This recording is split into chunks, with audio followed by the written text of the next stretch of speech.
Au Mali, le président Ibrahim Boubacar Keïta s'est adressé à ses compatriotes à l'occasion du Nouvel An. Le chef de l'exécutif a dressé le bilan de l'année écoulée qu'il juge satisfaisant.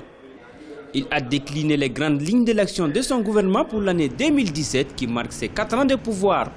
Outre le rétablissement de la sécurité, la cohésion nationale et la prise en charge des pupilles de la nation, le chef de l'État annonce son intention de modifier la Constitution conformément aux recommandations de plusieurs organisations socio-professionnelles. Mes chers compatriotes, les leçons tirées de la crise sécuritaire et institutionnelle qui a frappé notre pays en 2012 et déstabilisé nos institutions, les lacunes et insuffisances relevées dans notre loi fondamentale, tant par la Cour constitutionnelle que par les acteurs politiques et la société civile, la prise en compte des réformes prévues dans l'accord pour la paix et la réconciliation constituent 3 exigences qui rendent incontournable la révision de notre Constitution.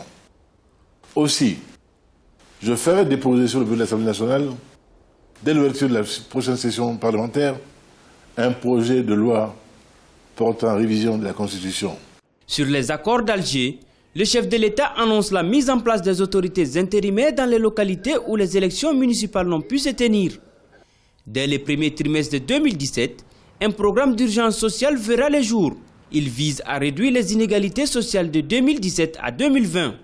Le programme Seconde Chance lui donnera aux enfants issus des parents pauvres des fournitures scolaires et des cours d'appui.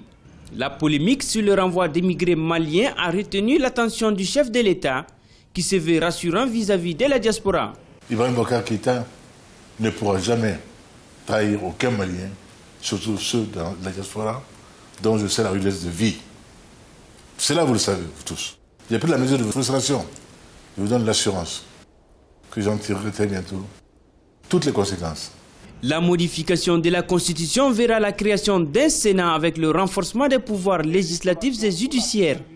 Sur le plan sécuritaire, l'acquisition de 2 avions de transport de troupes et de 2 hélicos de manœuvre sont de bonnes nouvelles pour les forces armées maliennes. Enfin, le chef de l'État annonce une conférence d'entente nationale pour mars 2017.